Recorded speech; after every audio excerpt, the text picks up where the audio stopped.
Será que a hora em que a gente come pode ser tão importante quanto o que a gente come para a saúde do nosso cérebro? Pois é, um estudo científico novo e bem fascinante está sugerindo que sim. E hoje a gente vai mergulhar nessa ideia e entender essa ligação que pode ser super poderosa. A grande pergunta que esse estudo quer responder é essa aí. Imagina só, será que uma coisa tão simples como ajustar o horário das refeições pode, de fato, ter um impacto gigante na saúde do nosso cérebro a longo prazo? Bom, para a gente chegar nessa resposta, primeiro a gente precisa entender qual é o problema que estamos tentando resolver. Então vamos lá. Para entender a possível solução, primeiro a gente tem que encarar o problema de frente. O envelhecimento acelerado do cérebro não é algo que acontece do nada, sabe?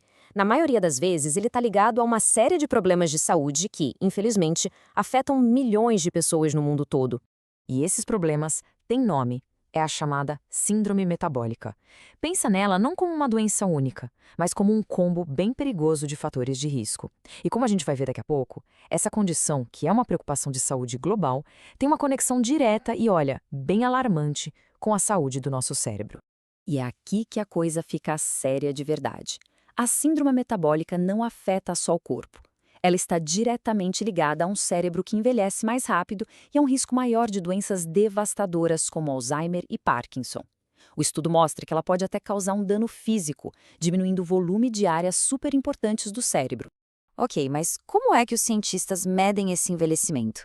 Eles usam uma métrica chamada diferença de idade cerebral, ou DIC. Para simplificar, é como se fosse a quilometragem do cérebro.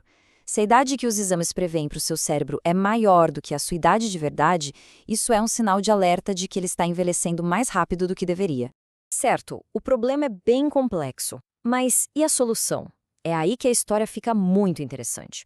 A estratégia que esse estudo decidiu investigar é, na verdade, surpreendentemente simples. E o foco dela não é o que se come, mas sim quando se come. Essa estratégia tem um nome técnico, alimentação restrita ao início do dia, ou ARI-ID. A ideia por trás dela é bem direta. Em vez de comer a qualquer hora, a pessoa concentra todas as refeições do dia em uma janela de tempo mais cedo. A lógica é basicamente alinhar a nossa alimentação com o nosso relógio biológico, o famoso ritmo circadiano. E na prática, como é que funcionou essa rotina no estudo? Foi bem simples e direto. A janela para se alimentar era das 8 da manhã até as 4 da tarde. Comeu tudo que tinha para comer nesse período. Depois disso, jejum pelas próximas 16 horas, podendo beber apenas água. Um protocolo bem claro. Tudo bem, a teoria é interessante. Mas e na prática? Será que funciona? Foi exatamente isso que os pesquisadores quiseram descobrir. Então, eles colocaram a teoria à prova com um experimento que durou um mês. Vamos ver como eles fizeram isso. Eles reuniram 23 homens que já tinham o diagnóstico de síndrome metabólica. O desafio para eles foi simples: seguir esse plano da ARID por um mês inteiro. E para medir o que aconteceria, os cientistas fizeram uma avaliação completa neles, com exames metabólicos, testes de memória e, o mais importante de tudo, ressonâncias magnéticas do cérebro, antes e depois do experimento, para ver as mudanças por dentro. E agora, a parte que todo mundo estava esperando, os resultados. O que será que aconteceu com a saúde, a memória e principalmente com a idade do cérebro desses participantes depois de só um mês seguindo esse plano? Vamos descobrir.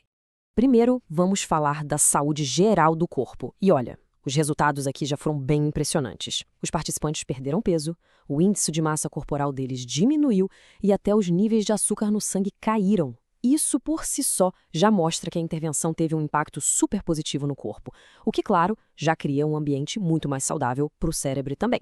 Certo, e a função do cérebro, a memória, melhorou? E como? Os ganhos foram incríveis. As pontuações nos testes de memória, tanto a imediata quanto a tardia, deram um salto de quase 20% em média. Pensa só, um aumento desse em apenas 30 dias. É muita coisa. Mas agora vamos para a principal descoberta, o grande achado do estudo. Esse gráfico aqui compara a tal da diferença de idade cerebral, antes e depois. À esquerda, a gente vê a situação inicial e à direita, como ficou depois de um mês. E só para lembrar, um valor menor aqui é melhor, significa um cérebro biologicamente mais jovem. Então, o resultado final é de cair o queixo. Em média, depois de um único mês, a idade cerebral dos participantes foi revertida em mais de 9 meses. Para ser exato, a redução foi de 0,76 anos. É isso mesmo. Eles basicamente rejuvenesceram o próprio cérebro. Um resultado surpreendente para um período tão curto. E olha, essa mudança não foi só um número abstrato numa planilha. As ressonâncias mostraram mudanças físicas de verdade, lá dentro do cérebro. Houve um aumento no volume da massa cinzenta em regiões que são vitais para a memória e para o aprendizado, como o hipocampo e o tálamo. Ou seja, o cérebro não estava só funcionando melhor, ele estava, de certa forma, se reestruturando fisicamente para melhor. Ok, os resultados são realmente incríveis. Mas no fim das contas, o que tudo isso significa na prática? Vamos agora juntar todas as peças e tentar entender o que essas descobertas representam num quadro mais amplo. A conclusão dos próprios pesquisadores é bem direta e poderosa. Eles basicamente afirmam que essa intervenção de um mês pode sim funcionar como uma estratégia eficaz para proteger a saúde do cérebro em pessoas que vivem com a síndrome metabólica. É o que eles dizem, preto no branco. Claro, é sempre fundamental a gente manter a perspectiva. Esse foi um estudo inicial, um primeiro passo. A amostra era pequena, só com 23 pessoas, e todos homens. Então a gente não sabe se os mesmos resultados aconteceriam com mulheres, por exemplo. Também fica aquela dúvida, a melhora veio só por causa do horário ou porque as pessoas acabaram comendo menos no geral? São perguntas que ainda precisam de mais pesquisa para serem respondidas.